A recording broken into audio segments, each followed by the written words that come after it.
Town municipal corporation Manghopir का आम इजलास चेयरमैन हाजी नवाज अली ब्रोही की सदारत में हुआ, जिसमें एक साला कारकर्दगी पर बहस मुबाहसा होने के साथ आइंदा के लाहे अमल पर तबादला ख्याल किया गया। इसके अलावा इजलास में कुछ इंतहाई ज़रूरी अमूर पेश किए गए। ईद उल ज़ुहा की आमद है और इसमें सफाई का काम रूटीन से ज़्यादा होता है, क्योंकि इसमें जानवर के आलाइशी खून और फजलात को साफ किया जाता है, जिसमें प्राइवेट लेबर और मशीनरी को भी इस्तेमाल किए जाते हैं, जिन पर अखराजात काफ़ी आते हैं।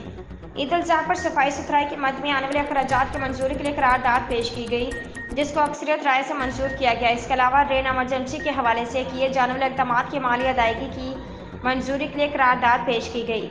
इसके साथ साथ हुकूमती अहकामात के तहत टैक्स को रिवाइज किया गया। नए रिवाइज शुदा टैक्स की मंजूरी की करारदाद पेश की गई, जिसको अक्सरियत राय से मंजूर कर लिया गया।